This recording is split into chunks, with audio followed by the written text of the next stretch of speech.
Assalamualaikum warahmatullahi ta'ala wabarakatuh. Mana suaranya ini? Kayaknya Islam semua ini kan. Assalamualaikum warahmatullahi wabarakatuh.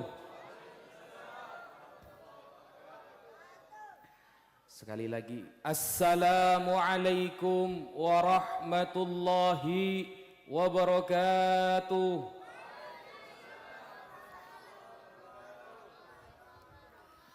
Alhamdulillah wassalatu wassalamu ala Rasulillah Sayyidina Muhammad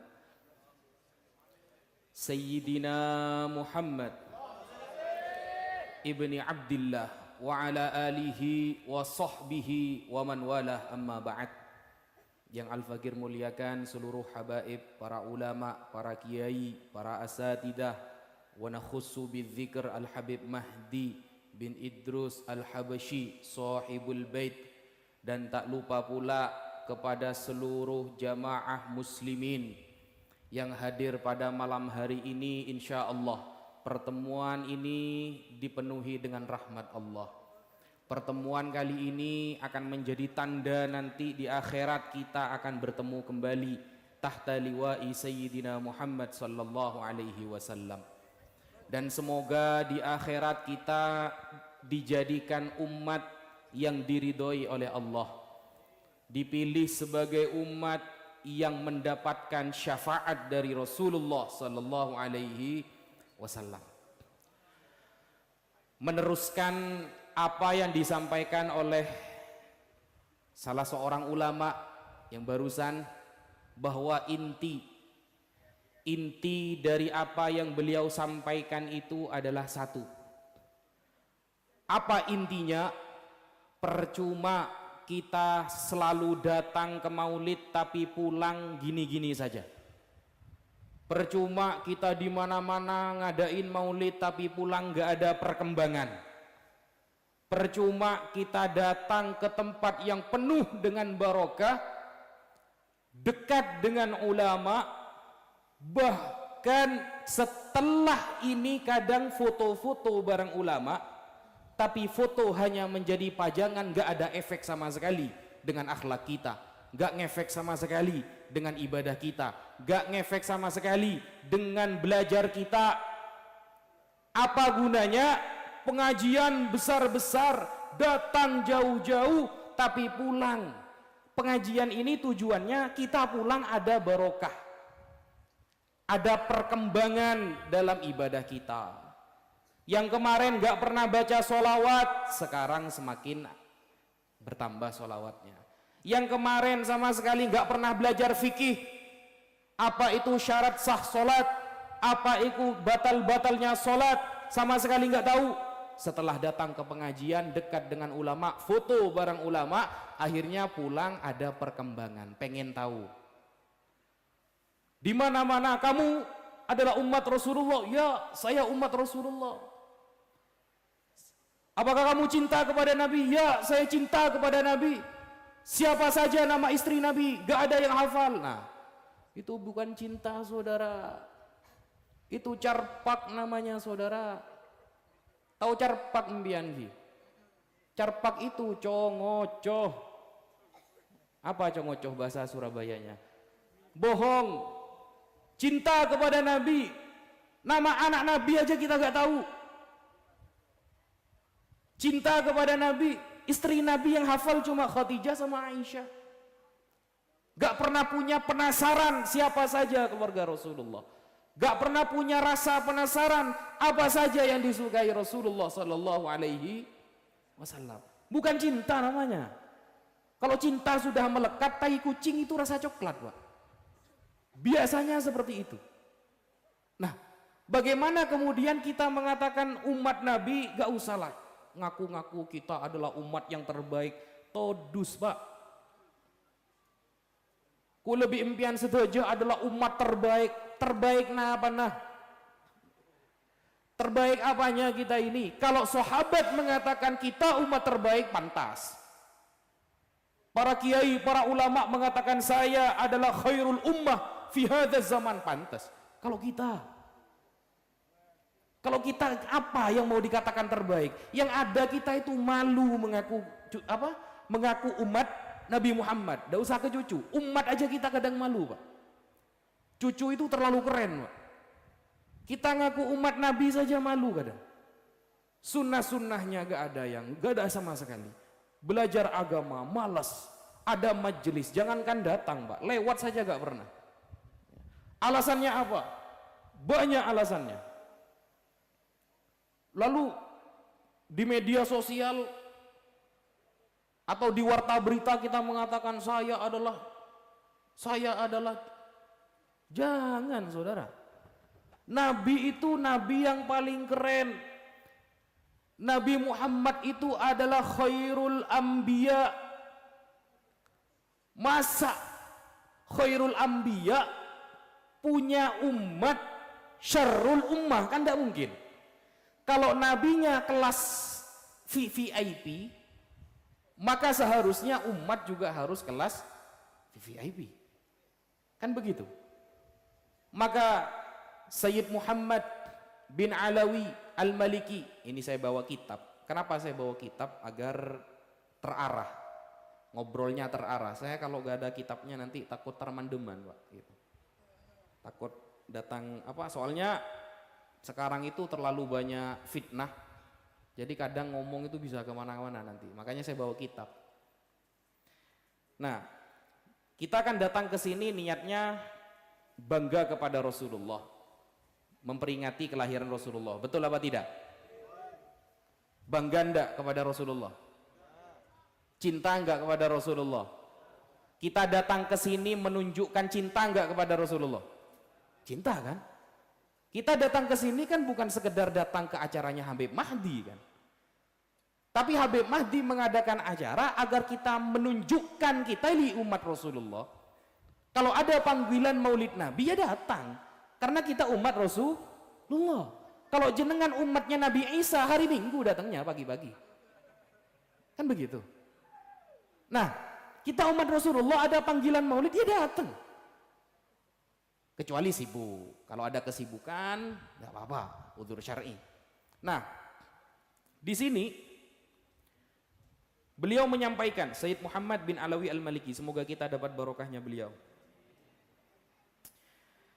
Beliau menyampaikan di dalam kitab ini, namanya kitab Al-I'lam bi Fatawa A'immatil Islam Haula Maulidihi alaihi salatu wassalam. Sayyid Muhammad bin Alawi Al-Maliki Al-Hasani Al-Makki. Ini bukan kitab Ba'alawi ya. Jangan dipotong videonya. Wah, itu kitabnya Ba'alawi gitu nanti. Jangan ya. Ini Sayyid Muhammad Al-Hasani. Ya, Sayyidina Hasan. Bukan Ba'alawi. Saya enggak bawa Ba'alawi di sini. Nah. Wa ma'lum. Apa kata beliau? Wa ma'lum annahu laisa indana fil Islam illa idani. Kita di dalam Islam cuma punya 2 hari raya. Di dalam Islam itu kita cuma punya 2 hari raya. Ingat-ingat. Yang pertama Al-Fitr wal Adha. Yang pertama namanya Idul Fitri, yang kedua namanya Idul Adha. Cuma 2. Hari raya umat Islam cuma 2, Idul Fitri, Idul Adha. Bukan tanggal 1 Masehi, Pak, bukan. Tanggal 1 Masehi itu bukan hari raya kita. Itu hari raya penyembah matahari. Ya. Mau tak terima debat deh. Hari raya penyembah matahari. Ada sanatnya. Ada sanatnya. Nah, hari raya kita itu 2, Idul Fitri sama Idul Adha. Lakin Yaumul Maulid akbar wa a'zam minal id wa in kunna la nusammihi idan. Tapi Maulid Nabi Muhammad sallallahu alaihi wasallam adalah hari raya yang paling agung, yang paling besar, yang paling pantas kita rayakan meskipun kita tidak menyebutnya sebagai hari raya. Walau lam nusammihi idan. Meskipun bukan sebutan dengan hari raya, maka Maulid Nabi, kata Sayyid Muhammad, adalah hari yang paling pantas dirayakan. Paham? Paham. Maka kalau Idul Fitri jenengan mandi di pagi hari, niat mau sholat Idul Fitri, maka seharusnya ketika maulid Nabi bukan hanya mandi, tapi menggunakan parfum, menggunakan pakaian yang paling bagus. Karena di hari inilah di mana orang yang membikin kita sekarang ini ada dalam hidayah dilahirkan.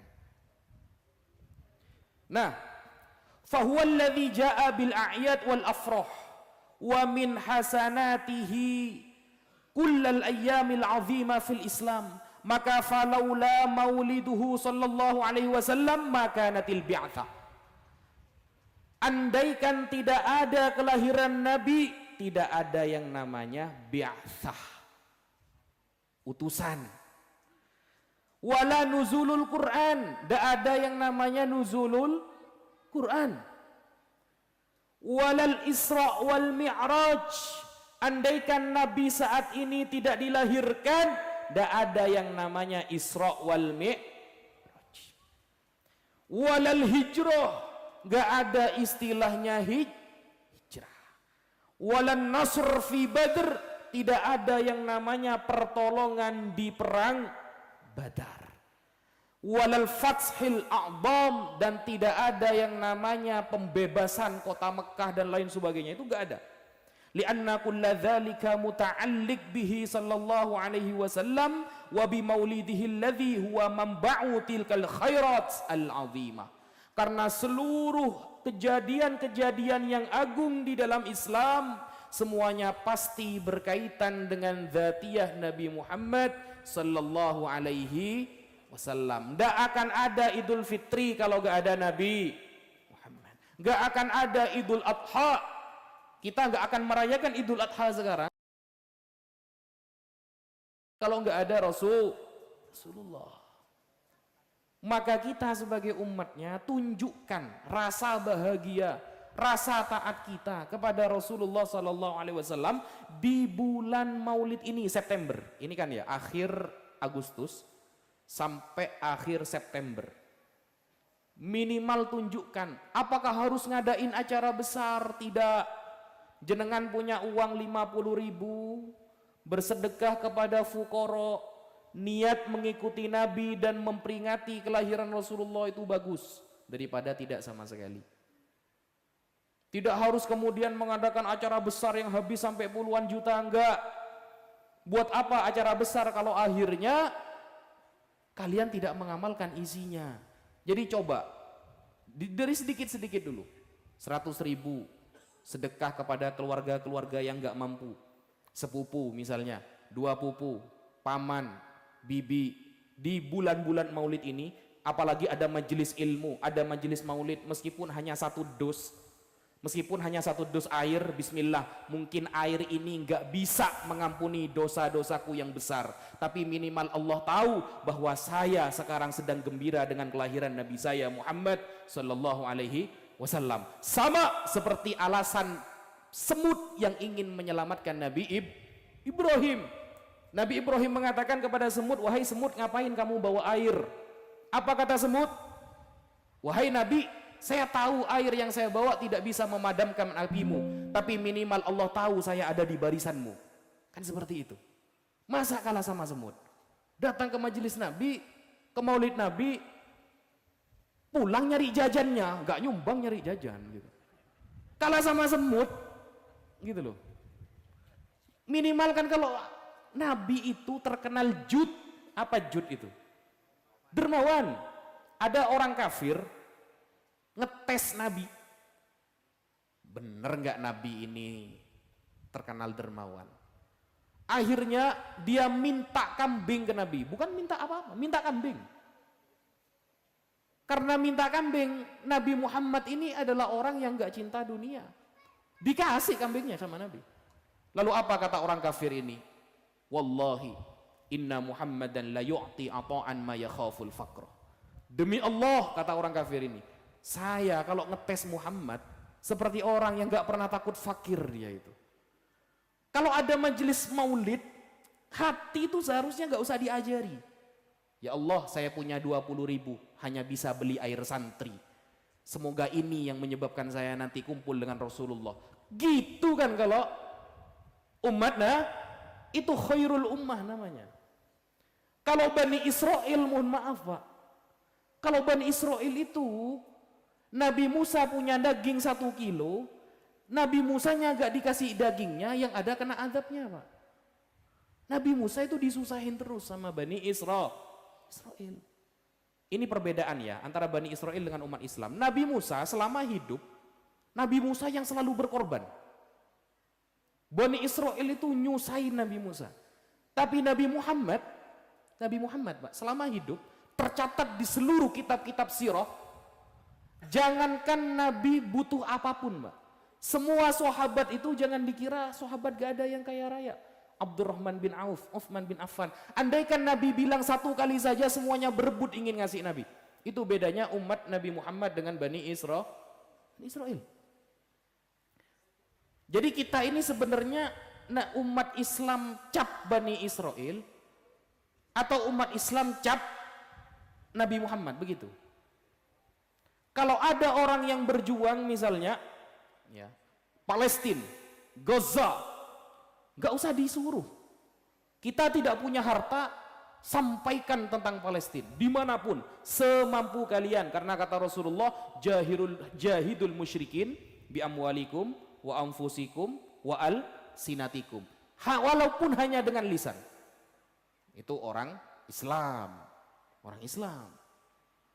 Tidak kemudian semuanya ditakar dengan keuntungan. Kalau umat Islam itu ketika kita yang mengeluarkan, itulah keuntungan yang abadi, kan begitu. Fama tasaddaqta fa abqaita. Apa yang telah keluar untuk jalan Allah, itu yang sebenarnya abadi untuk kita nanti di akhirat. Itu mindsetnya umat Islam. Kalau Bani Israel tidak. Bani Israel ketika diperintahkan oleh Allah untuk beribadah hari Jumat, mereka negosiasi Pak.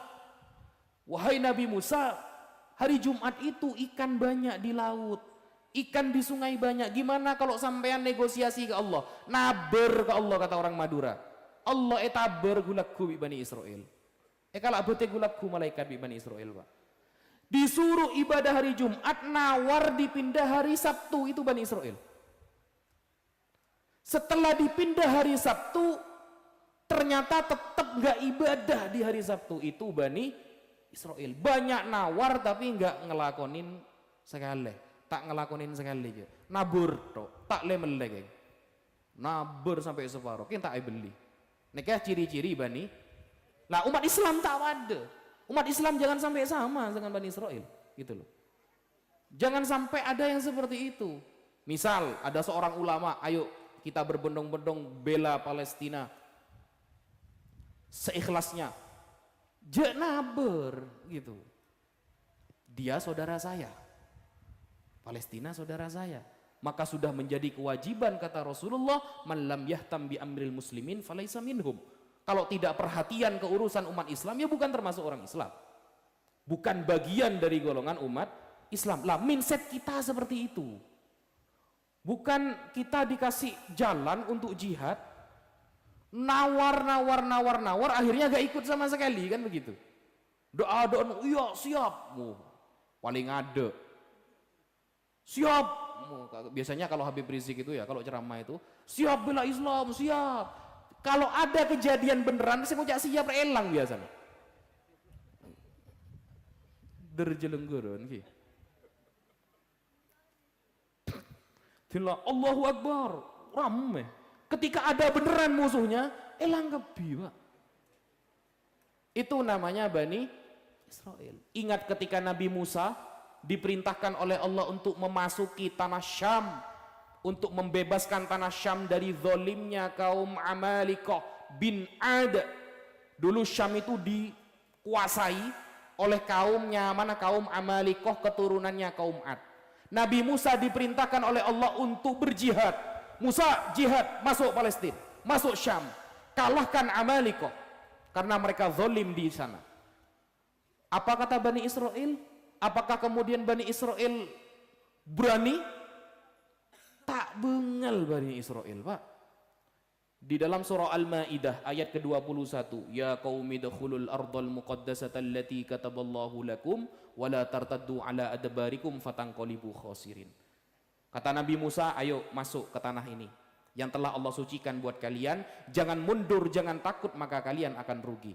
Apa kata Bani Israel? Diajak berjihad oleh Nabi Musa, Musa, kaum Amalek korejur aja Musa, ku lebih impian gini. Secara akal kalah ku lebih impian, pun adung tedungan bae jan. Ajak perang, ajak tedung. Kaum Bani Israel.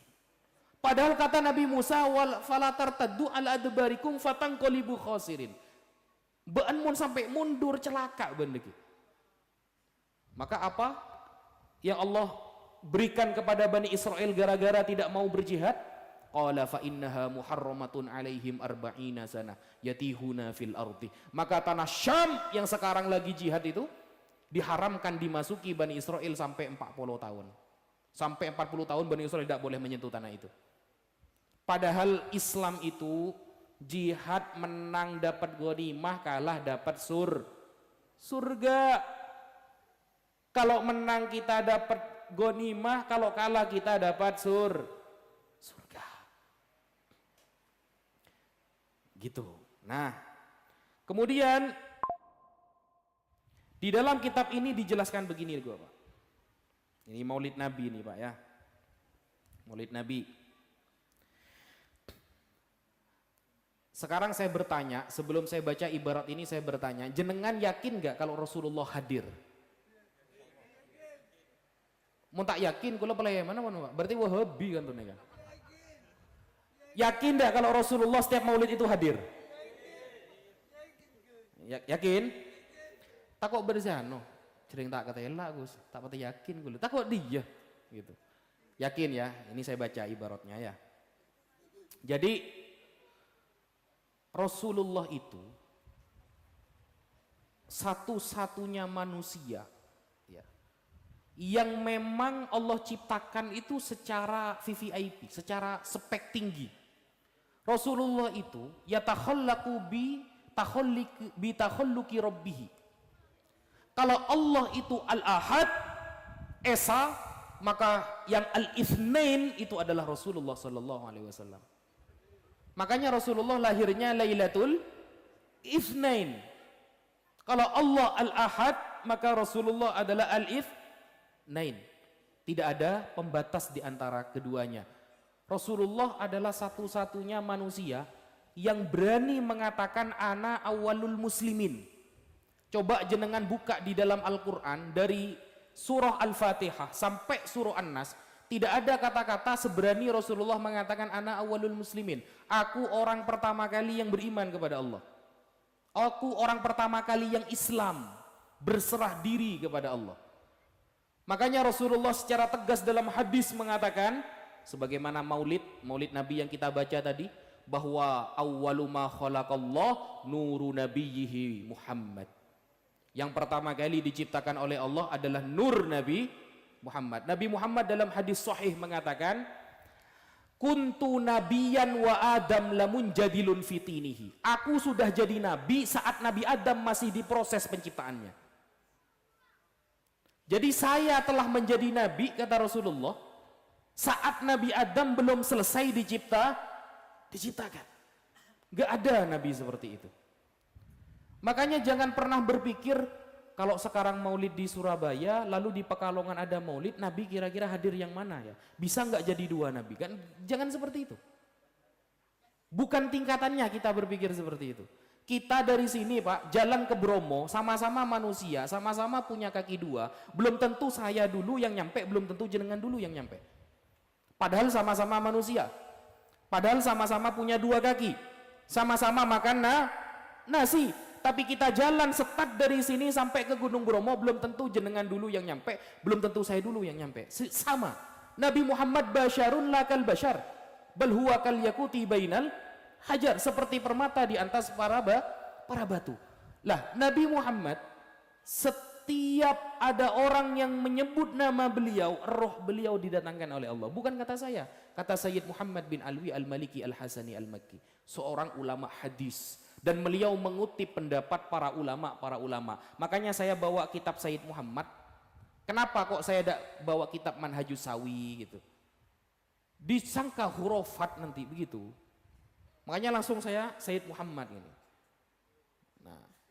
Karena begini, dikira kitab-kitab para ulama kita itu gak sama gitu loh. Kalau kitab ini dari kalangan Mbak Alawi, kalau ini dari Said Muhammad langsung beda gitu. Padahal pada bayi. Saya tak padare saya ngak-ngakan. Paham? Yang Madura paham itu. Nah, di sini kita baca ya. Ma hukiya ana ibn Allan al-Makki lamma qara al-Bukhariya fi hajaril Ka'batil musyarrafah li jama'atin min talamidhihi. Suatu saat ada ulama yang bernama Ibnu Allan al-Makki, orang Mekah. Orang Mekah ini ya. Bukan Habib ya. Orang Mekah. Saya cerita ulama. Ibnu Allan ini ulama madhab Syafi'i yang hidup pada abad ke-10. Ulama terkenal, ahli hadis, ahli tasawuf. Ibnu Allan al-Makki. Suatu saat beliau ini ngaji kitab Sahih Bukhari di dekat Ka'bah. Ngaji kitabnya mana Sahih Bukhari? Semaan Ka'bah. Nah, beliau mengaji li jama'atin min talamidhihi bersama murid-muridnya wa baqiya ala khatmihi nahwa thalathati majalis. Kira-kira kurang 3 kali pertemuan itu hatam. Jadi ngaji kitab Bukhari itu sudah lama. Kira-kira kurang 3 kali pertemuan itu akan hatam. Nah, kemudian istadzana ahadu talamidhihi fi safarihi li ziyarati Rasulillah sallallahu alaihi wasallam. Ada satu muridnya minta izin kepada beliau. Kiai, saya mau izin, mau ziarah ke Madinah. Mau ziarah ke Rasulullah sallallahu alaihi wasallam.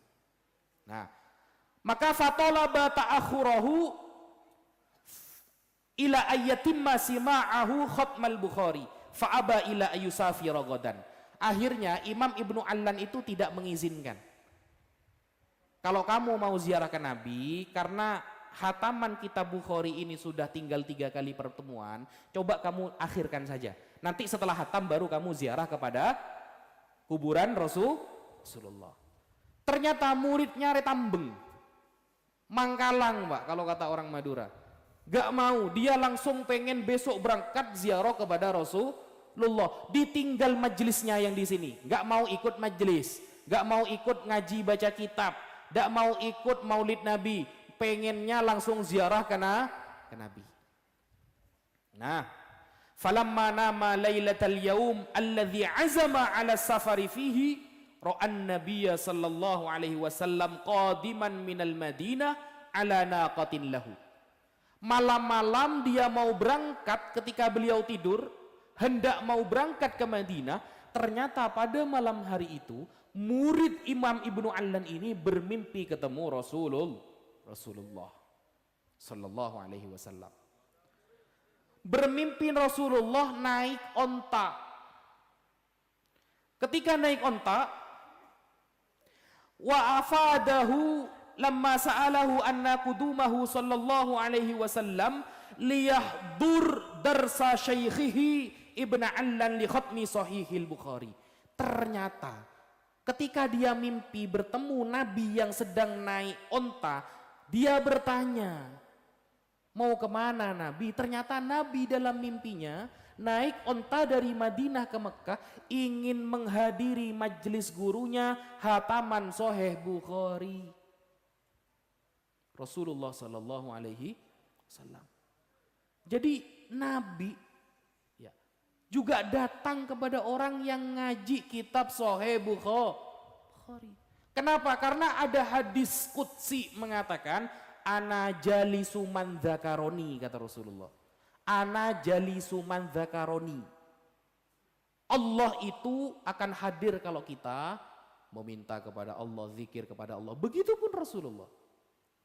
Kita ketika menyebutkan nama Rasulullah sallallahu alaihi wasallam, berselawat kepada beliau, tidak usah katanya. Buktinya terlalu banyak, insya Allah beliau akan hadir. Ternyata Rasulullah datang untuk ngaji kitab Sahih Bukhari Ibnu Allan.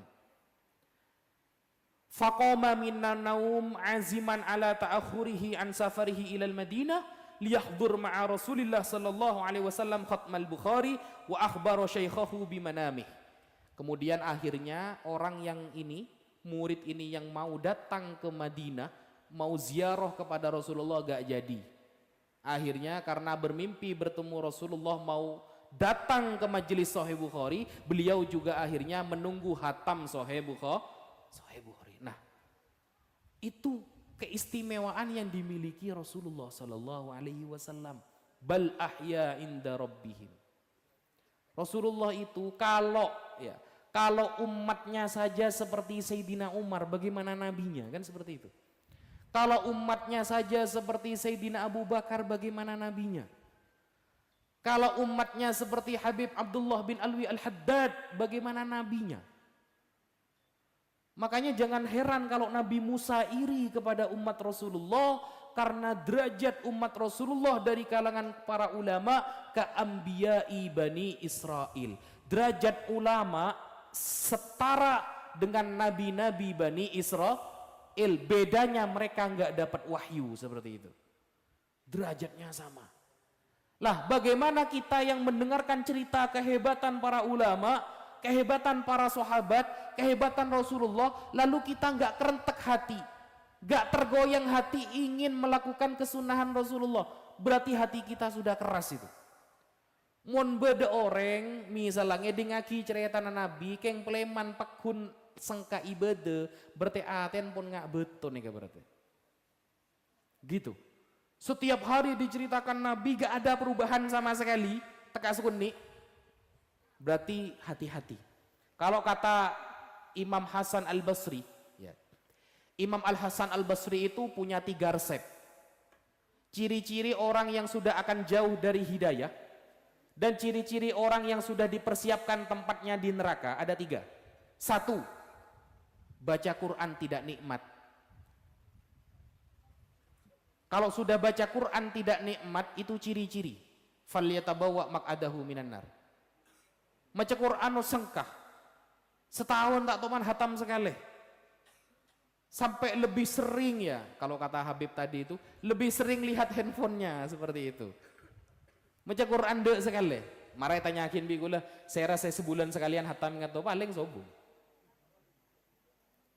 Jangankan sebulan sekali, setahun sekalian ya. 1 tahun sekali. Kadang kita hataman itu karena ikut tarawih yang ada tadarusannya, betul. Ya. Dia mari darusan ini diintar darusan nyari jajan bi rokon. Masjid di mapan rokon. Surya beri biji samsu. Lah darusan di bayinya. Marah. Malaikat ikala betiku lagu. Ya. Kan begitu.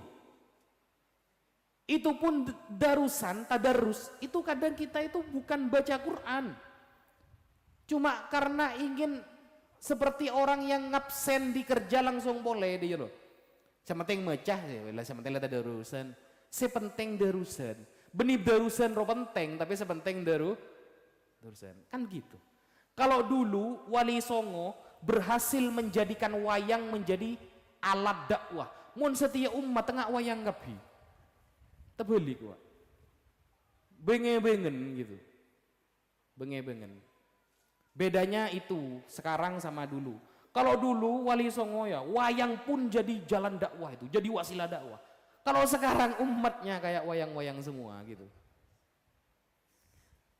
Sehingga kita ada di majelis seperti ini tidak lain untuk agar ada penambahan iman, Pak. Mulai nambah iman aku lebih impian. Mulai beda apa nyaman ya? Balyasdatnya benikun rezeki iman. Di tahun ini fitnah kan banyak, Pak. Sekarang di Jakarta lagi demo DPRD, Pak. DPR dan DPRD. Apa DPRD, Pak? Daerah paling rawan dosa dia. Itu banyak itu sekarang. Fitnah. Kita harus ikut yang mana, kan begitu? Kiai A mengatakan haram, Kiai B mengatakan halal, kita ikut yang mana? Kan bingung. Antara kiai berbeda pendapat. Maka kata Rasulullah, fa idza raaitum ikhtilafan katsira fa alaikum bisawadil a'zam. Kalau kalian melihat perbedaan yang sangat banyak, maka pilihlah yang mayoritas. Mele se paling banyak kiai nah, kam masih paling banyak kiai nah Habib Pak bertene ke jalan si bener seneka gembang.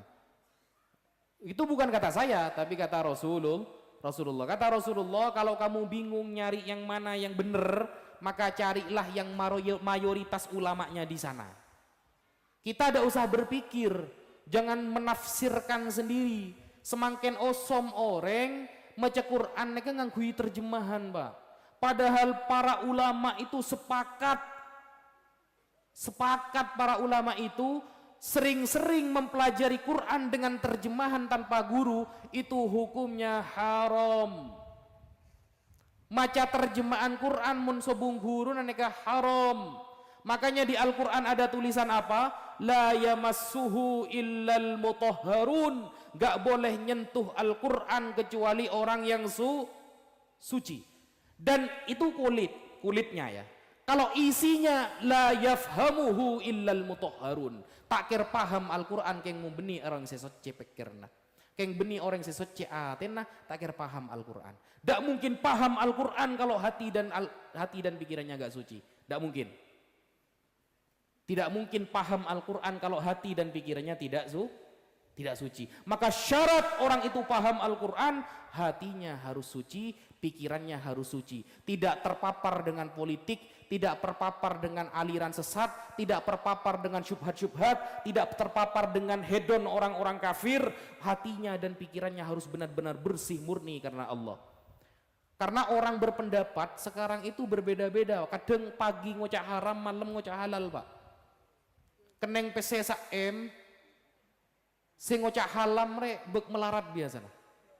Gara-gara keneng cabisan M ngocak halam bek ternyelader. Apakah saya pernah ditawari seperti itu? Pernah, Pak. 2 tahun yang lalu ki meram mena fitnah si tau sabi kule sebut lagi pemian oning tibi.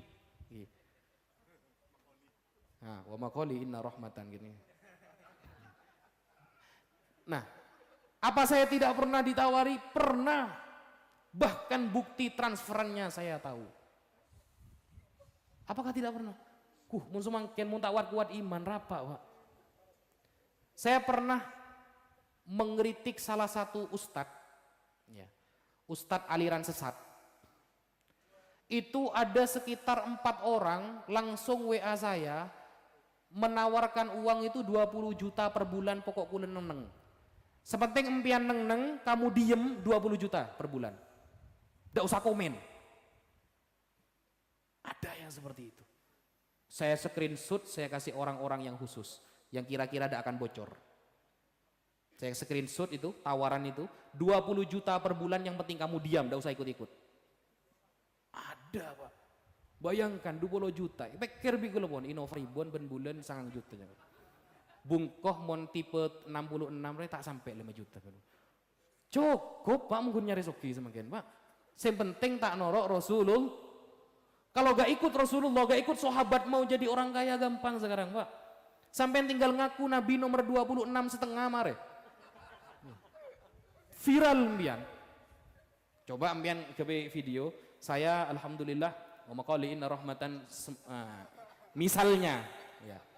Jadi Nabi yang nomor 26,5 karena setengahnya lagi akan datang 2 tahun yang lalu. Nah, 2 tahun akan datang. Viral sampean itu. Banyak sumbangan nanti itu. Ayo sumbangan. Dari siapa sumbangan itu? Dari orang-orang kafir. Jangan dikira mereka yang menghantamkan kita dengan saudara kita itu gak ada jejak dari orang kafir. Semuanya dari orang kafir. Makanya aku lengarang buku reng ngantem reng kafir bening ngantem reng Islam. Tadi kan sudah diumumkan kan. Saya buat buku menghantam orang kafir. Jangan dikira orang kafir yang di sekitar kita itu aman-aman saja. Jangan kira yang di Indonesia itu yang Magri Laut Banten orang kafir bukan? Kafir. Yang menjajah Indonesia berabad-abad orang kafir?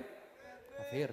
Di Papua ya, OPM yang mau merdeka itu pakai lambang ada salibnya, ada mataharinya, kafir benih. Kafir. Kok bisa Yaman yang dibenci? Ji kok apa-apa. Setawati nyambung gitu.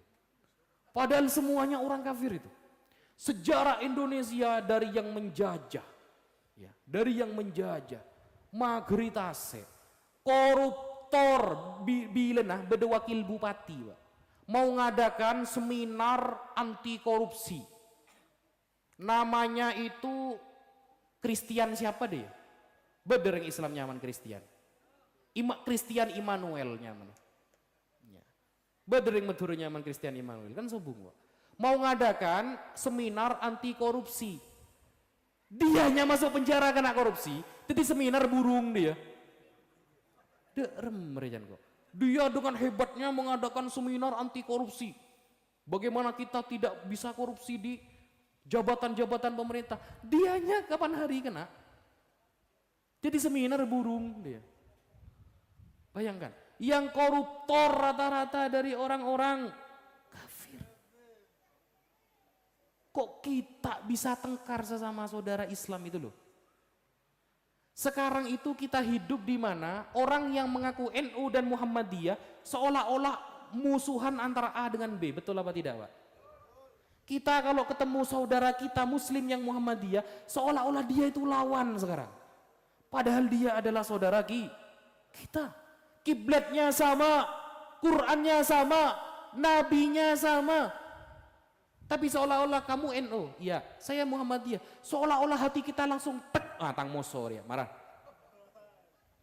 Padahal musuh yang nyata kita, lantar do angkal Yahud walan Nasoro. Maka ukhuwah Islamiyah kita itu dijaga lagi.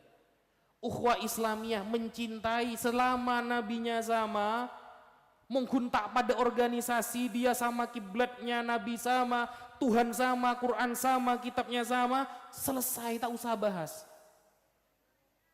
Sampean kan tidak kunut, saya kunut, saya salah, saya tak bejeng, saya tak kunut, Pak.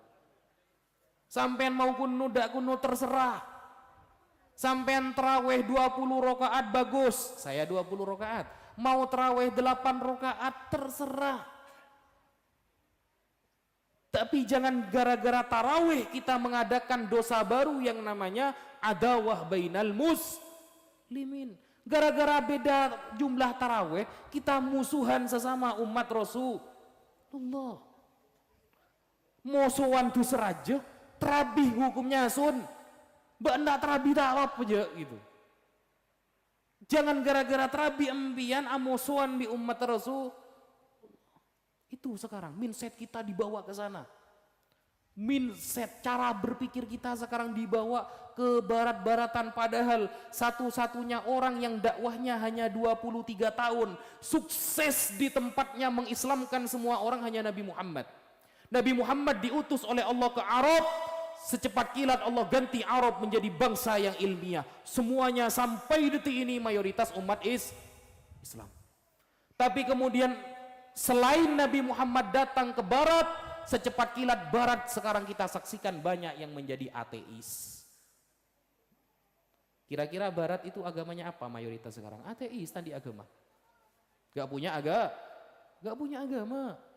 Maka kita harus bisa menempatkan mana musuh, mana saudara. Di mese moso, di mese tretan. Mon pancen angko, je angko ke tretan. Mon pancen angko mangkat ke Israel, terus tahu angko. Je kau angko ke tretan, jangan sok-sok berani ke saudara sendiri. Maka ciri-ciri sifat sahabat Nabi, walladzina ma'ahu asyidda'u 'alal kufar wa ruhama'u bainahum. Mon ketretan lemah lembut, kalau ke saudara lemah lembut, kalau ke orang kafir kita tegas ya, bukan keras, tegas. Orang kafir kalau baik kepada kita, kita harus lebih baik. Karena Al-Quran pertama kali ayat yang muncul adalah Bismillahirrahmanirrahim, dengan menyebut nama Allah yang Maha Kasih.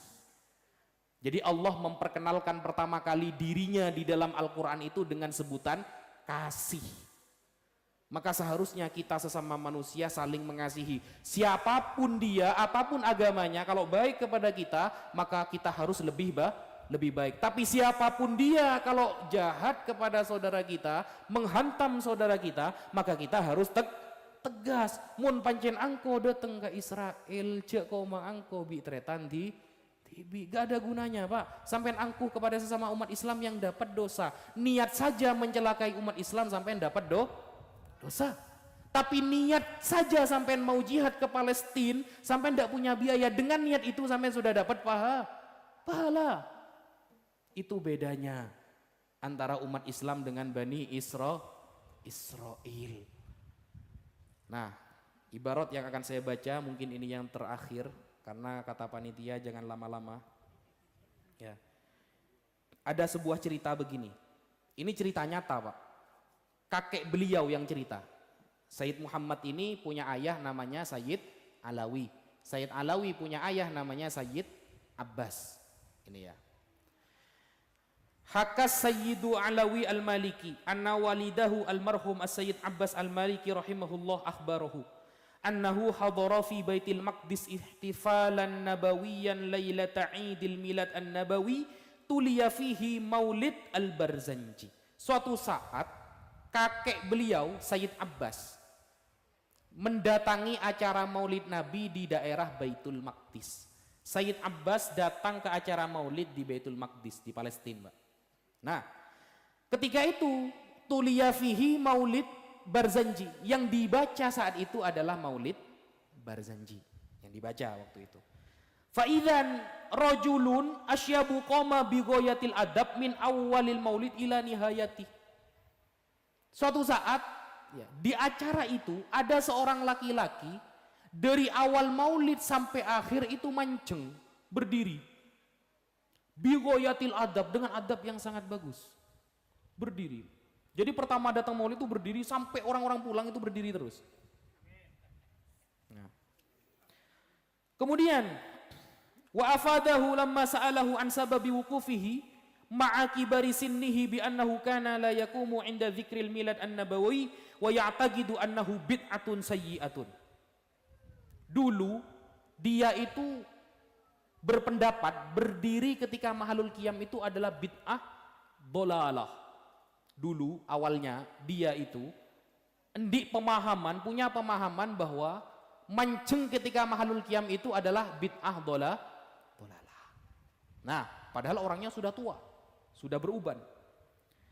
Faro'a fi naumihi annahu ma'a jama'atin mutahayyi'ina listiqbalihi sallallahu alaihi wasallam. Falamma tala'a lahum badrun muhayyahu wa nahadal jami' listiqbalihi lam yastati huwal qiyam lidzalik. Dia mimpi ketemu Nabi ya, bersama orang-orang yang siap ya, bersiap-siap mau itu ya. Nabi mau hadir, mereka ini bersiap-siap menyambut ya, menyambut kehadiran Nabi. Ketika semuanya berdiri menuju Rasulullah, dia gak bisa berdiri, ojuk di mimpinya itu. Nah, kemudian waqala lahu Rasulullah anta la tastati'al qiyam, kamu gak akan bisa berdiri. Ketika di mimpi itu orang-orang semuanya nyabis ke Nabi, salaman dengan Rasulullah, dia gak bisa berdiri gitu. Rasulullah mengatakan kepada dia, kamu udah akan bisa berdiri. Falamma staiqadha illa wa huwa muq'id. Ketika bangun tidur, dia benar-benar bangun dalam keadaan duduk. Benitedung, duduk. Ini cerita kakek Sayyid Muhammad ini ya. Wa baqiya ala hadzal hal aman, sampai setahun marah. Tojuk sampai setahun. Apa tak temu budun maksudnya? Ya. Duduk sampai satu tahun. Fanadhara insyafahullah min maradihi hadza ayyakuma min awwali qiraatil maulid ila ghayatih. Maka dia bernazar, bersumpah kepada Allah, kalau saya sembuh dari penyakit saya ini, gak bisa berdiri, duduk tok, gak bisa berdiri, maka saya akan berdiri kalau ada maulid Nabi dari awal sampai akhir. Dia akan nazar mancing dari awal molot sampai akhir, mau beda molotan kasa, mancing sama lolo. Gara-gara deadaan tak gelem mancing yang kebid'ah dolalah. Fa'afahullah min dzalika wa lam yazal qa'iman biwafa'i nadrihi ta'ziman lahu sallallahu alaihi wasallam. Sampai sekarang di zamannya Sayyid Abbas, kakeknya Sayyid Muhammad, sampai sekarang waktu itu umur beliau sudah tua, lau benen. Beliau setiap ada maulid Nabi berdiri. Ada acara maulid Nabi di sana berdiri. Dari awal itu sampai akhir. Mon kayak tadi itu sampai fahina robba, nah, sampai fahina kata orang-orang itu, sampai mareh bujer baru dia duduk.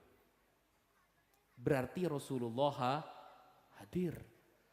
Berarti kan kalau maulid Nabi Rasulullah hadir. Yang cerita bukan saya, kakeknya Sayyid Muhammad, Sayyid Abbas. Adakah di sini yang meragukan keilmuan Sayyid Abbas?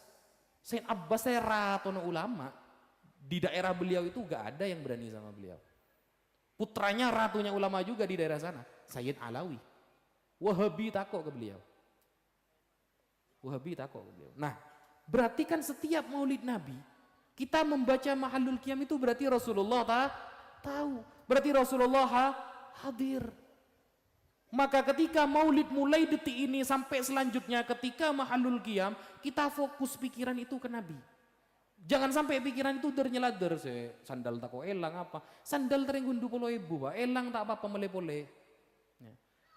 Jangan sampai pikiran kemana-mana. Fokuskan bahwa saat ini saya sedang membaca qiraatul maulid dihadiri oleh Rasulullah Sallallahu Alaihi Wasallam. Begitu maksudnya. Kalau jenengan bisa khusyuk, maka apa kata Allah di dalam Al-Quran? La yadurrukum man dhalla idza tadaitum.